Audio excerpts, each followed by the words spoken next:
Y Rusia, porque pasamos al plano internacional para darte esta novedad con Agus Rivas, ya tiene sus primeros drones nucleares submarinos, Agus. Bueno, no es una buena noticia para el mundo, es una buena noticia para Putin, que celebra que lo hayan podido concluir. Pero lo cierto es que están a muy pocos días, según da cuenta la prensa rusa, de que el Belgorod, que es el submarino nuclear con capacidad para transportar a los llamados Poseidón, los drones nucleares, bueno, sean cargados. ¿Cuántos drones nucleares puede llevar este submarino Belgorod? 8.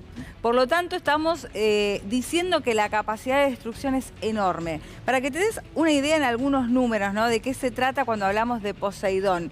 Y que realmente no queremos ver cómo se cargan, porque tiene una capacidad para generar tsunamis y para inundar completamente ciudades costeras que es impresionante. Además, se cree que tiene una capacidad radioactiva con un poder de contaminación muy grande, en masas de agua muy grande, que también son preocupantes para la humanidad. Bueno, hay estimaciones que indicaban, o por lo menos esto lo decían desde Rusia, que por supuesto tienen un interés en magnificar muchísimo más su capacidad de destrucción, bueno, pero decía que podía ser cientos de veces más grandes que Nagasaki e Hiroshima, ¿no?, que el poder de destrucción de aquellas bombas, de las bombas de aquellos lugares en su momento, pero lo cierto es que por lo menos es la capacidad de destrucción doble de ellas, ¿no? O sea, estamos hablando de un poder muy, muy grande. Bueno, ¿qué es lo que va a pasar? ¿Se han mostrado imágenes de estos dos drones, de este dron, perdón? No, no se mostraron todavía. Sí conocemos estas imágenes de este submarino, porque cuando se lo avista, bueno,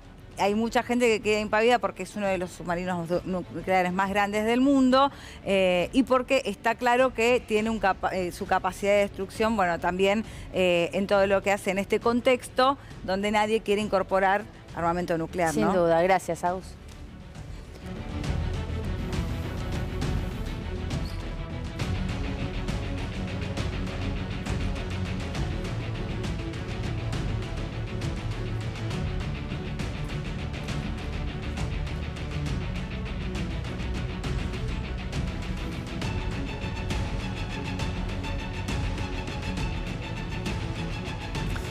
Día 12 en el crimen, en el juicio, ¿no?, por el crimen de Fernando Báez Sosa. Las declaraciones de ayer fueron importantísimas y ahora las vamos a repasar. También lo que va a suceder en el día de hoy, cuando ya queda muy poco para entrar en la etapa de alegatos. Quiero presentar a quienes tenemos hoy el placer de tener aquí en el estudio de C5N en Mañanas Argentinas. Te decíamos que iba a estar el doctor Miguel Ángel Pierri, que está esta vez con nosotros, tantos días colaborando con nosotros a través de Zoom, y tenemos la oportunidad de tenerlo acá en el estudio para conversar al respecto. Y también Sergio Zabalza, que es psicólogo, ex-rugbyer también, así que es un detalle importante e interesante, ¿no?, para conversar al respecto, y Yani Álvarez, que está con nosotros. Quiero comenzar con usted, Miguel Ángel, porque la realidad es que conocimos las declaraciones el día de ayer. Decíamos con Yani y hablábamos también con usted qué importante iba a ser la declaración de Guarino. No sabíamos que ayer iba a ser la jornada en la que iba a romper el silencio Thompson, que lejos está, decíamos, de que haya sido algo espontáneo. Seguramente fue algo coordinado con el abogado defensor, pero desde su punto de vista, ¿qué dejó la declaración de Thompson? Bueno, no es un forma inesperada. Yo creí que antes de que concluyera la producción de la prueba, alguien iba a declarar, y creo que alguien más va a declarar todavía. No termina aquí esta etapa de declaraciones. Me parece que ahí la defensa lo que intenta llevar al análisis de la prueba es un homicidio preterintencional. Eso por la declaración de Thompson el día de ayer. O sea, alguien que deliberadamente emprende una acción sin querer ese resultado. Claro. Lo demás forma parte de la declaración, es su acto principal de defensa. Me parece bien que haya declarado. Sí. No sé si era el día que tenía que declarar. Yo hubiera elegido el último día para que declare. Sí. Hubiera esperado que se cierre la producción de la prueba y lo hubiera escuchado al final. Pero evidentemente algo está sucediendo. Yo creo que alguien más va a declarar. O desde el análisis que hicimos de la prueba, alguien más debería declarar, por lo menos de ellos. Y me parece que el tribunal tiene por delante un juicio de valor que es complicado. A la sociedad se le ha instalado la idea de que aquí tiene que haber condenas a cadena perpetua. Es más, me enteré de cierto volante que dice que si no hay perpetua no hay justicia. Mire, yo no voy a impulsar la defensa de nadie ni el ataque de nadie. Lo que sí espero que el tribunal juzgue por hechos. El tribunal no puede juzgar ni por lamentos, ni por sentimientos, ni siquiera por las honestas y espontáneas declaraciones de las madres de los Sí. muchachos que estuvieron en el día de ayer. Debe juzgar estos hechos. A mí me parece que hay personas que están muy comprometidas en responsabilidad. Creo que podemos estar frente a un decisorio, a un fallo dividido, donde a algunos sí los alcance una condena importante y otra también importante, pero de menos años. Y que antes de ir a la mesa también con el resto bueno, de nuestro invitado y de Gianni Álvarez, quiero ir puntualmente a alguna de las frases que dijo Thompson, porque decía, usted me parece que hizo bien en declarar, lógicamente fue por la pelea, ¿no? Que es un poco lo mismo por lo que va a ir Tomei, ¿no? Para que la condena sea menor, Sí, tal vez. El hecho no se puede negar, yo estuve ahí, yo peleé. Claro. Mi intención no era esta. Y de hecho dice, yo pegué patadas, 1 o 2 patadas, no tuve la intención de matar. Bueno, a ver, cuando él dice no tuve la intención de matar, en algún punto está reconociendo Ahí también quita lo hecho. Sí, pero ahí quita el dolo de homicidio, Claro. que no es poco. No, Intenta lo que quitarlo. agrava la condena, la acusación actual de la Ya le va a Fiscalía. responder el particular damnificado a eso. Sí. El particular del fiscal ya le van a responder en su alegato. Sí, hizo bien en declarar, pero siempre, claro, yendo por la pelea. Y a lo que quería es que no señala a ninguno de los otros imputados. Lo mismo que pasó con Pertossi, pareciera que hay, no digo, el pacto de silencio se rompió, sí, porque van a declarar y van a seguir declarando, pero pareciera que entre todos está esto de no señalar ninguno con ninguno, digamos, ¿no? Hablar de sí mismos. Es que si Thompson hubiera hablado sobre la suerte de sus compañeros, se produce un hecho que hoy estamos en el límite que se produzca, que es que haya intereses contradictorios. Y si hay intereses contradictorios, se debe partir la defensa y debe asumir otro defensor. Por eso cuando dice, no, está muy mal, mire, no va a responder preguntas sobre los demás. No, no. Ustedes deténganse en Tomei, que es un gran defensor, Sí. es un gran abogado. El límite... Pero no lo decía desde el hecho de está muy mal, sino de algo para marcar de que uno no, Pertossi en su momento no quiso Es que no señalar a nadie más, ahora Thompson no señala a nadie más, como Pero que también bastaría marco para el que él asesoramiento en algún punto. Pero bastaría que él dijera, mire, yo hice tal acción y mi compañero otra, para que eso se selle intereses contrapuestos. Mire que hasta el mismo tribunal puede decidir que aquí entre otro defensor. No es nada más que una decisión de los imputados. Cuando dice pegué 1 o 2 patadas, no sé a quién, evidentemente está reconociendo que pega patadas, de hecho reconoce después su zapatilla con la sangre de Fernando, pero en ese momento ni lo menciona a Fernando, no dice que le pegó a Fernando puntualmente, eso no lo reconoce. Se está indeterminando quién tiene la acción de muerte. Claro. Que en definitiva es lo que hasta ahora tampoco hemos podido resolver. Claro. Bueno, voy a ir un poco aquí también con, decíamos, Sergio Zabalza, y ahora regreso, por supuesto, con Pierri y con Gianni Álvarez. Sergio, en algún punto decíamos, bueno, por mi parte pienso que fue sumamente, y lo decíamos con Gianni, asesorado y como coordinada la intervención de Thompson, pero ¿cómo cree usted que pudo haber jugado también la declaración previa de la madre? Escuchar, declarar a tu propia mamá y después, bueno, tal vez en algún punto sentir el impulso de querer hacerlo uno también. Es muy difícil opinar sobre esto porque habría que haber entrado en contacto con estas dos personas, madre e hijo. El vínculo de madre e hijo, desde el sentido común, siempre es muy intenso, apela a la emoción general, pero en cada familia, en cada vínculo es distinto. Lo que sí puedo decir es que las declaraciones de Thompson van en sintonía con lo que es la cultura de estos grupos que tienen la práctica de la pelea. Es decir, donde no se trata si mato o si no mato, se trata de transformar a una persona en objeto de la práctica de pelea. Si lo mato o si no lo mato no es relevante. Fíjate que la palabra que utilizan para avisar uno de los Pertossi que Fernando había muerto es caducó. Sí. Fíjate la distancia que hay respecto, la distancia emocional que hay respecto de una persona que acabamos de matar, a la cual se la trata como un objeto, caduco. Y además la selfie festejando y demás. Es decir, que esto forma parte de la práctica de lo que hacen los varones a las salidas de los boliches. Y no por ser, y esto se lo pregunto porque usted jugó al rugby, pero me parece interesante, muchas veces dicen los rugbyers y me parece que no habría que mencionarlos de esa manera, ¿no? Tal vez no generalizar en un deporte. Estamos hablando en este caso de un grupo de imputados, también uno podría decir asesinos, si quisiera, pero la realidad es que no tenemos que hablar de rugbyers. ¿O usted cómo lo ve esa relación entre esta violencia que ejercieron en grupo, en masa, con el deporte? Mira, lamentablemente vivimos en una sociedad violenta y el rugby es una de las ventanas por donde emerge esa violencia. Tanto es así que luego del fallecimiento, del asesinato de Fernando, la Unión Argentina de Rugby implementó lo que se llama Programa Rugby 2030, que apunta a eliminar la violencia del rugby en el año 2030. Y si uno hace un recorrido desde el asesinato de Ariel Malvino en el año 2006 a manos de 3 rugbyers correntinos hasta el asesinato de Fernando, hay toda una serie de desmanes provocados por jugadores de rugby.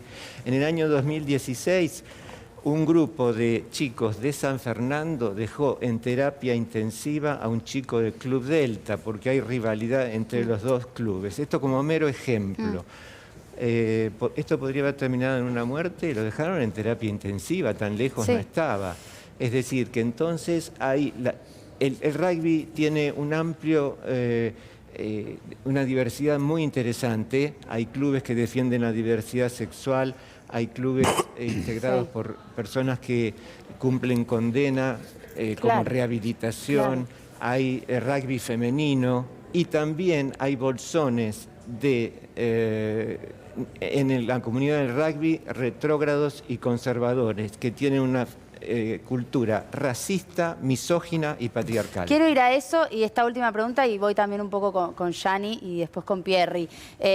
No, respecto de esto que dice del racismo, digo, me parece que se destaca más esto en este ataque que el rugby mismo, digo, que puede ser una entrada a la violencia para algunos grupos, pero acá lo que vimos fue un grupo de racistas también, como en algún punto, y que eso lo hablábamos el otro día con Pierri, que no está como delito de odio, pero que hay un concepto de odio, lógicamente. Mirá ese negro de mierda. Claro.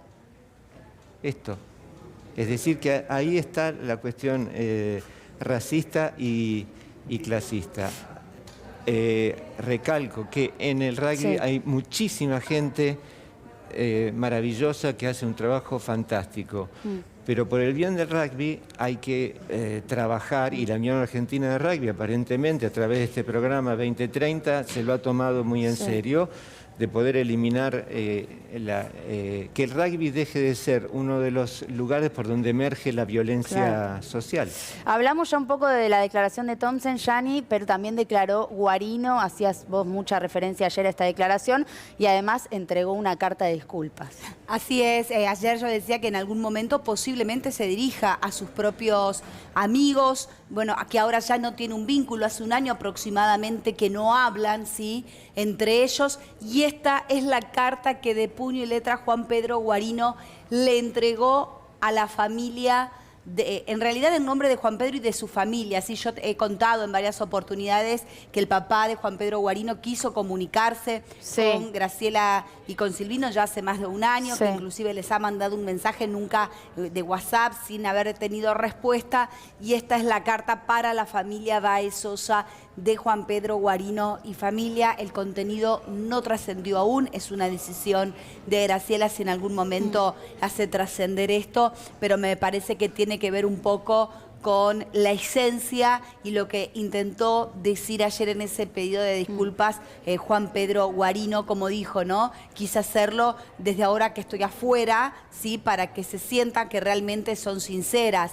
La madre de Juan Pedro Guarino, uno de los días que fue a visitarlo al penal de Dolores, en la primera vez, ¿no?, o sea, los primeros días de detención, fue la única que se disculpó, que envió un mensaje y que se puso en el lugar de la madre.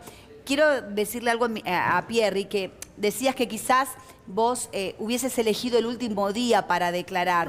Yo creo que lo hizo ayer porque no fue casualidad que declararon las dos madres, que yo ayer te decía, me parece que va por lo sentimental, las dos madres que están atravesando un proceso de salud difícil, complicado, y que esa situación iba a hacer o a darle el pie. Yo creí que ayer también iba a romper el silencio Blas Sinali. Posiblemente sea uno de las que lo hagan las próximas horas, pero me parece que se ubicó tanto la mamá de Blas contando de la enfermedad que padece, que se agudizó con su hijo detenido, que perdió la visión de un ojo, que quedó sorda de un oído y que le pidió al tribunal diciéndole que un abogado de la sala la trató de puta con esta famosa frase de burlando: si se rieron, son unos hijos de puta, las madres se sienten agredidas y también exige un pedido de disculpas públicos por parte de Burlando, que dijo lo iba a hacer pero hasta el día de hoy no lo hizo.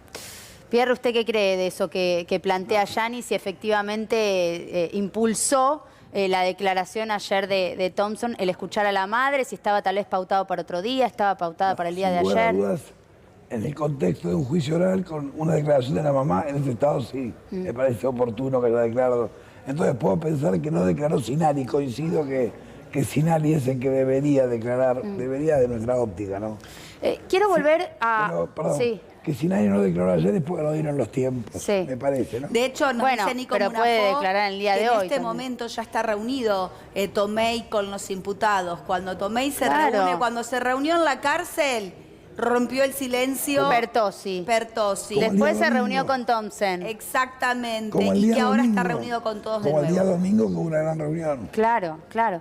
No, quería volver a la declaración de Guarino, que recién Yanni estaba haciendo referencia, porque recién hablábamos con ella. Guarino hace esta referencia a que siempre se peleaban y que él en algún momento había hablado con la madre, que si seguían peleando se quería volver y demás.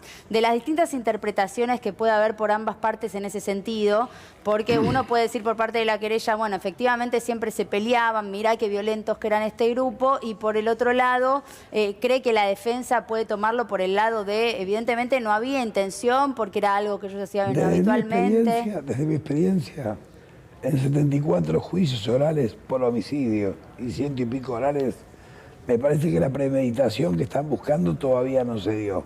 O sea, esta declaración que hace Guarino y estos testimonios donde dicen en alguna oportunidad ya se habían peleado. La premeditación es el acuerdo, pero para ese momento. Sí. Y el acuerdo tiene que ser un acuerdo de voluntad de matar. Claro. Por eso le digo que va a haber problemas con esta prueba que se instaló en la gente. Claro, porque lo que toma la querella para hablar de la premeditación, pues se lo preguntábamos directamente el otro día Burlando, cuando pudimos hacer la nota, él dice, no, pero fíjate que se fijan cuando no está la policía para ir a atacar. Y a ver, pienso, ¿no?, en la prueba que uno requiere en la justicia para plantearlo ahí, en el proceso judicial, y digo, tal vez sí, planificaron cuando no estaba la policía, pero uno puede decir para ir a atacar y no para ir a matar, digamos. Mire, ¿Cómo juega eso en la mire, premeditación? Está claro, con toda prudencia, que sobre todo se cae una gran responsabilidad. Sí. ¿Entiende?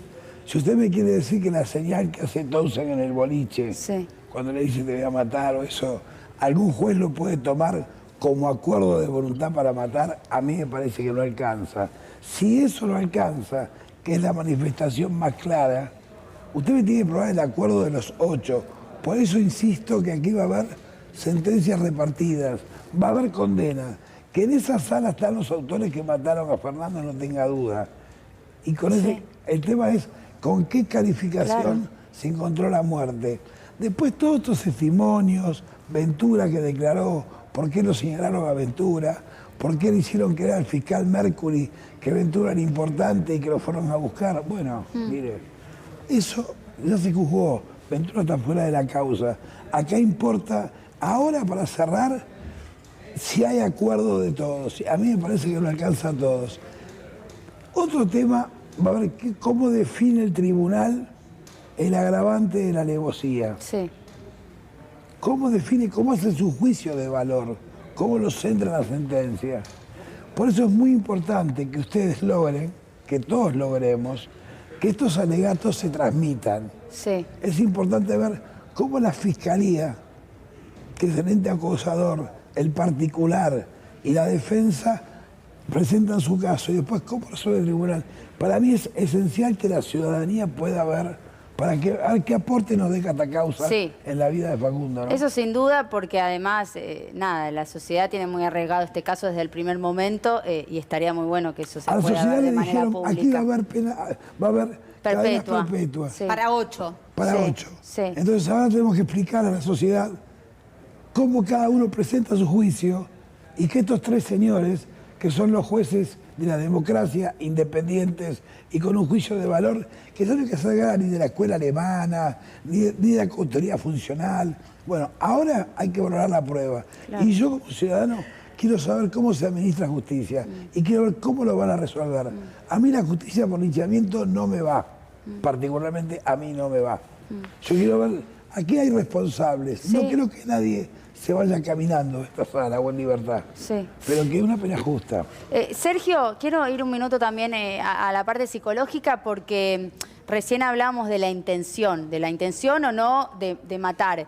Y yo pensaba, por ejemplo, en Thompson que decía, tiré 1 o 2 patadas. En los videos, ¿no?, que vimos, donde había una persona tirada en el suelo, que era Fernando, inconsciente, y le seguían golpeando y le seguían pegando. Digo, uno no se representa en esa situación. ¿Puede pasar que uno no se represente en esa situación, que está matando a alguien cuando alguien está tirado inconsciente y uno le sigue golpeando, le sigue golpeando? Digo, capaz hay recursos que hacen que uno no lo represente, no sé, el alcohol, a lo que hizo tanta referencia, estar en shock. ¿Cuál es la verdadera situación de lo que allí puede pasar? Mi impresión que eso forma parte de la práctica de estos grupos. Fíjate que había como una suerte de arreglo grupal donde uno filmaba, uno de ellos filmaba la agresión. Sí. Habría 2 o 3 que además evitaban que alguien ayudara a Fernando, mientras otros 4 o 5 se encargaban de destrozar el cuerpo de Fernando. Entonces había toda una organización muy propia de la cultura de estos grupos, que consiste en pelearse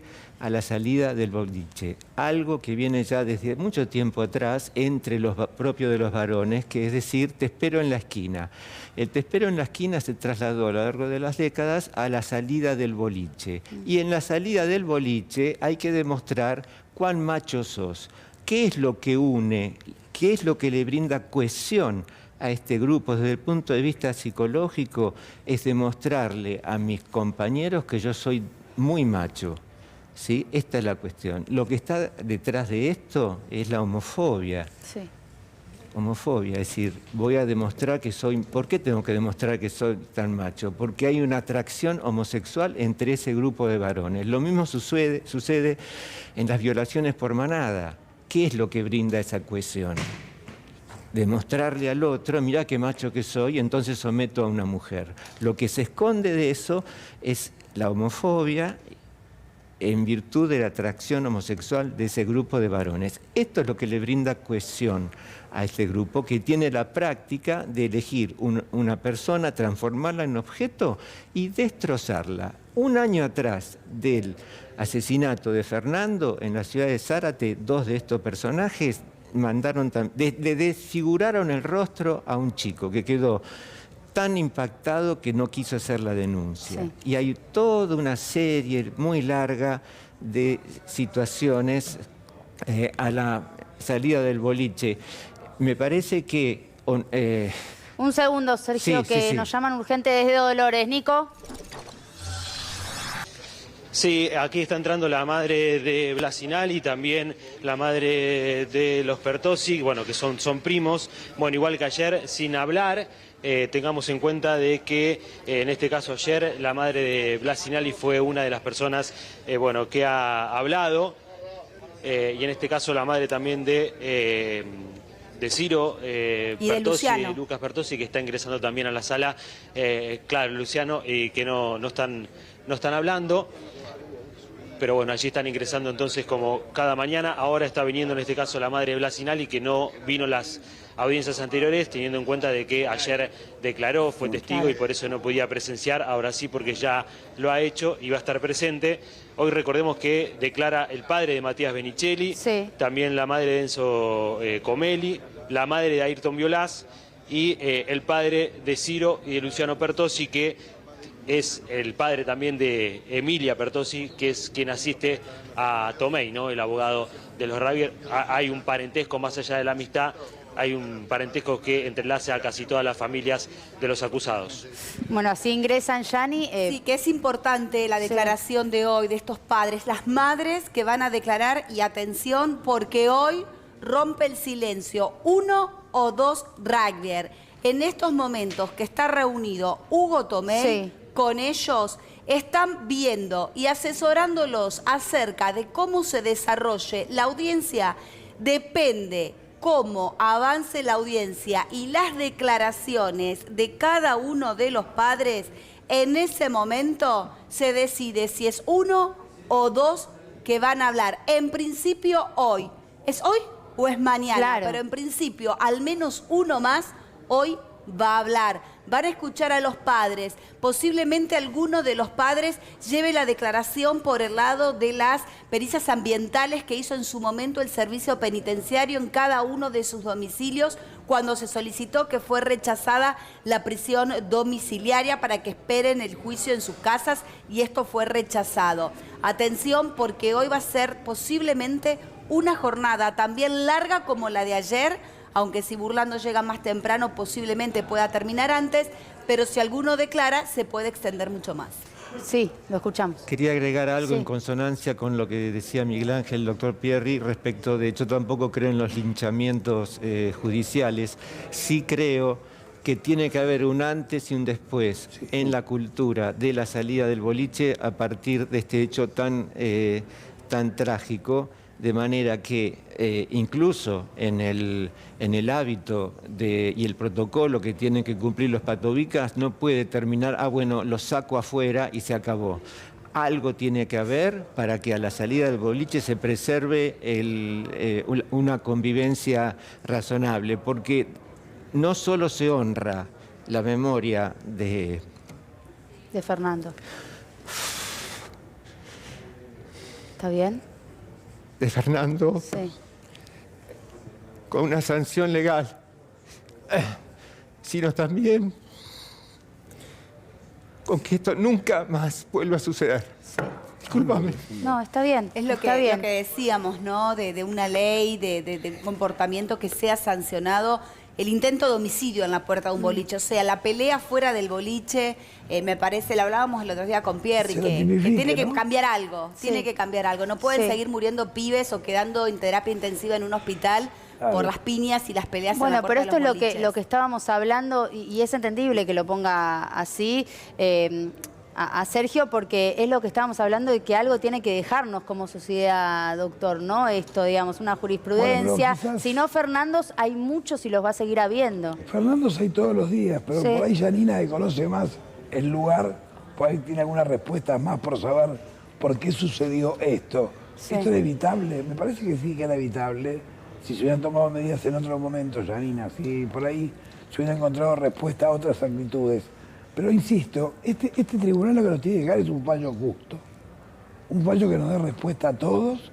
Estos jóvenes, bueno, van a pasar un largo tiempo de su joven vida privados de su libertad. Sí, sí, sí. Por supuesto que los padres de Fernando nunca más ven a su hijo. Sí. Yo cada vez que vuelvo sobre este análisis en el estudio, digo, estos tipos van a estar presos toda una vida. Y uno me dice, pero perdón, Fernando no vuelve más, ¿eh? No, no vuelve más. Y hablando del fallo justo, y le quiero hacer esta pregunta también, recién Sergio hacía referencia al que filmó, al que armaba ese círculo para que no lo defiendan a Fernando. Digo, hay que ver qué dice la justicia respecto de esas responsabilidades. Si Gracias, todos hijo. tienen la misma responsabilidad o si efectivamente el que filmó o el que hizo el círculo no tiene la misma responsabilidad que el que pegó. Eso es lo que estamos esperando, ver qué dice la justicia.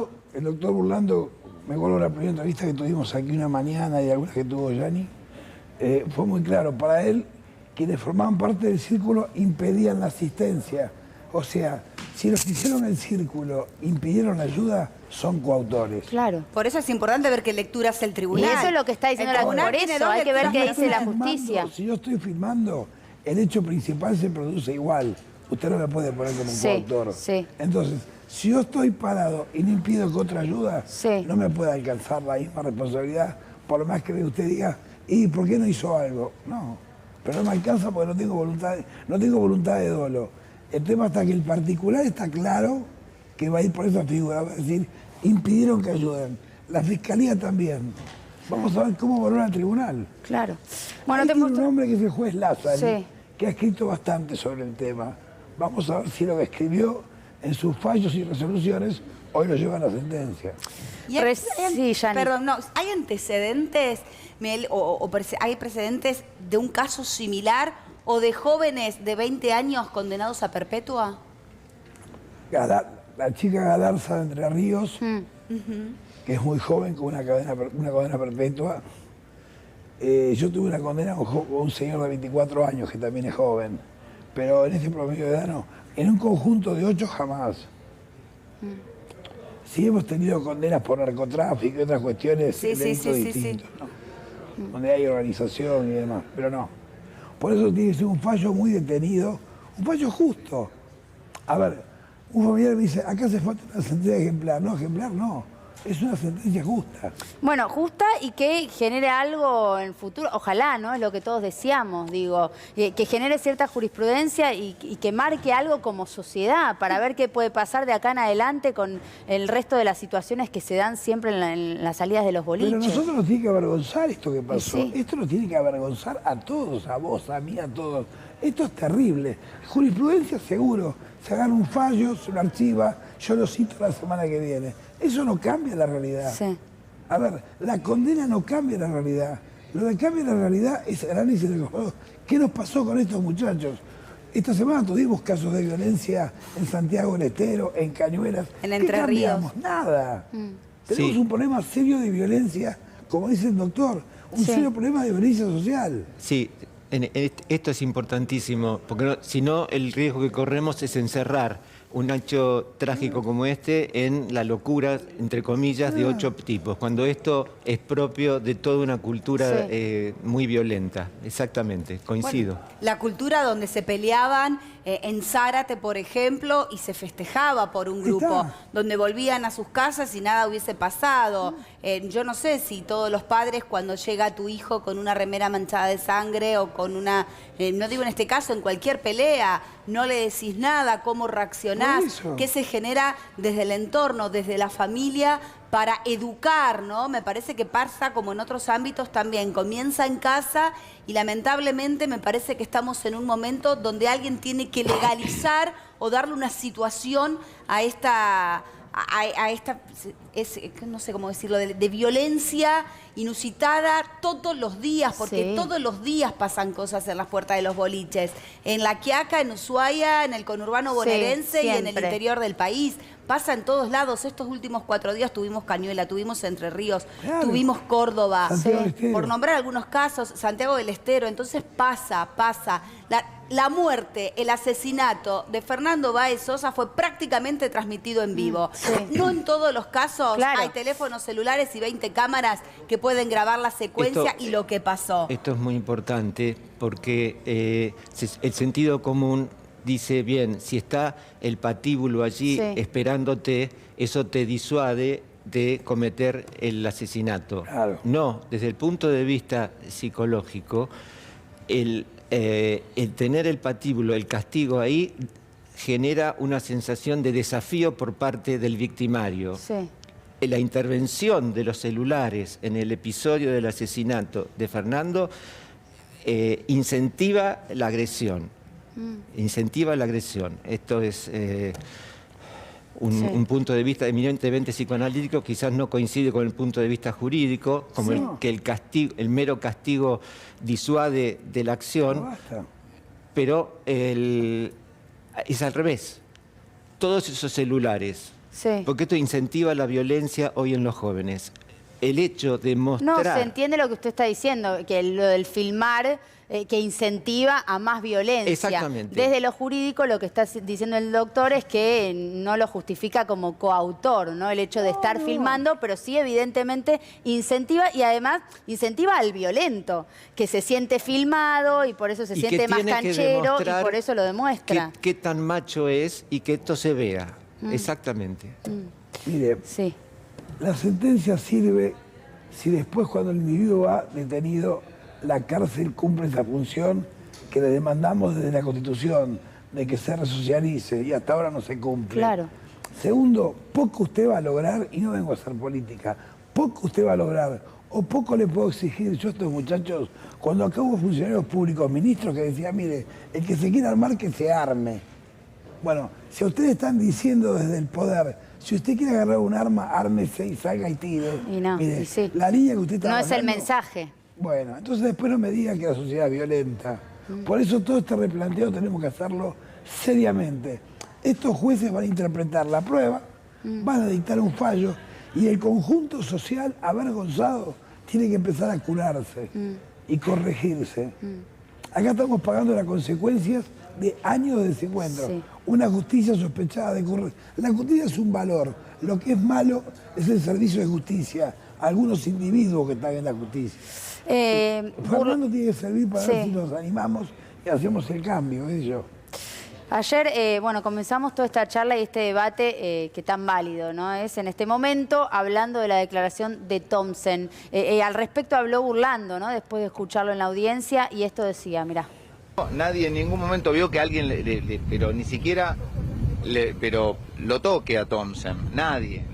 Y de golpe y porrazo decir que vio que le pegaban a sus amigos, que le hicieron un círculo, eso lo vio solamente él en su imaginación y no sé en qué otra imaginación. Realmente es una locura. La cobardía en determinados momentos es silencio, a veces inteligencia, pero en este caso es cobardía absoluta. Aparte, creo que se ha hundido él, hunde a todos sus compañeros, porque las respuestas que en principio le dio a la Fiscalía fueron realmente, vamos a utilizarlo evidentemente como una gran nota de mendacidad. Y fíjate, la primera pregunta que le hago yo cuando tengo la oportunidad es, bueno, perfecto, sos inocente, le pegaste porque estabas choqueado, obnubilado, lo que sea, y que mi primera pregunta fue, ¿por qué te cambiaste la ropa, Thompson? Doctor, burlando esto de no recordar. Entonces, ¿por qué se cambió la ropa, Thompson, si era tan inocente? Le quiero hacer otra pregunta a Pierri, tomando su rol de abogado. Ya, puntualmente, todo el tiempo lo estamos teniendo en cuenta, pero, a ver, si usted fuese el abogado de la familia de Fernando Báez Sosa y la condena finalmente no es la perpetua para todos, que es lo que en realidad está exigiendo la querella y lo que usted mismo decía, un poco está exigiendo la sociedad. ¿Cómo se le transmite eso en caso de que sean distintas las responsabilidades, es decir, distintas las condenas, porque no se termina de probar, ¿no?, la perpetua para todos? Entonces, ¿eso cómo se transmite a la familia, a los padres de Fernando? Cuando uno piensa en los papás de Fernando ve valor y dolor, ¿no? El valor de estar en la audiencia y el dolor que es irreparable. No hay fallo que los contente, Claro. que les ponga respuesta. Así que así los condenan a 3 perpetuas.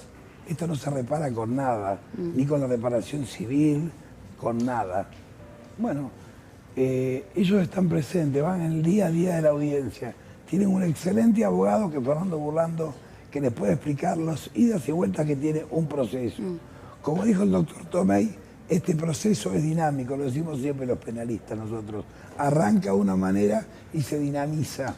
Bueno, yo entiendo que así como el doctor Tomei mañana se encuentra con sus clientes, Fernando Burlando todas las noches o todas las mañanas les cuenta a ellos qué pruebas tuvieron a favor y qué cosas no están saliendo o cómo es el decurso. Porque en definitiva, los abogados nos planteamos una estrategia para llevar a esta causa a cabo. Pero después lo que pasa en el debate es el debate. A ver, todos esperábamos la declaración de Guarino de ayer. Sí. Sin embargo, Guarino entró y dijo justicia por Fernando. Sí. Y después dijo que se hagan responsables.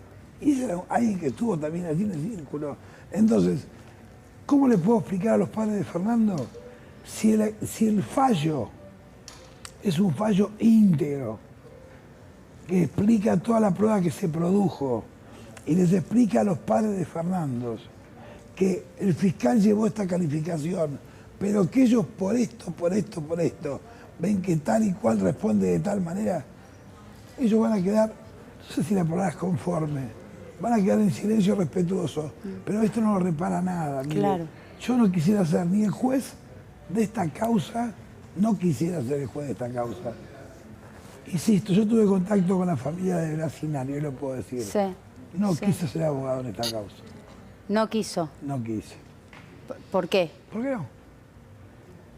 Me conmocionó el hecho, iba a perder la objetividad que tiene, la buena objetividad que tiene Tomei, que la mantuvo en silencio. Hay una frase del defensor que realmente me hace aplaudirlo.